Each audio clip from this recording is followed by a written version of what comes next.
আসসালামু আলাইকুম। ওয়ালাইকুম আসসালাম। কেমন আছেন? আলহামদুলিল্লাহ। বাবা, কই থেকে এসেছেন আপনি?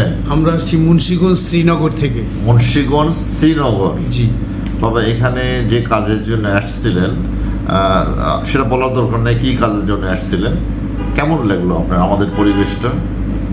আলহামদুলিল্লাহ। প্রথমেই অভ্যর্থনা থেকে শুরু করে নিয়ে আদারওয়ে যাই দেখলাম, এই এক ডাক্তারখানা বলতে পারেন, হসপিটাল বলতে পারেন, কিংবা আপনি বড় কোনো প্রফেসর বলতে পারেন।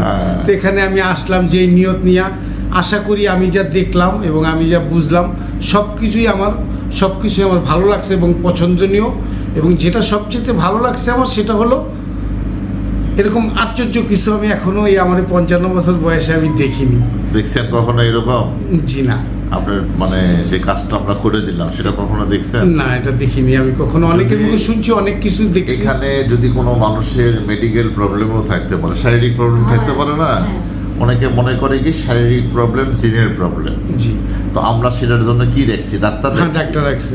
ডাক্তার নিয়োগ করে দিচ্ছি যেন একজন FCPS ডাক্তার, মেডিসিনের উপরে যে বিশেষজ্ঞ, সেই ডাক্তার রেখে দিছি যেন সে আমাদের রোগীকে যদি কোনো জিনিস সমস্যা ছাড়াও যদি কোনো সমস্যা থাকে সেটার উপরে যেন ট্রিটমেন্ট করতে পারেন। হ্যাঁ, ধন্যবাদ। হাজার হাজার মানুষ আপনার জন্য দোয়া করবে। আসসালামু আলাইকুম। ওয়ালাইকুম আসসালাম।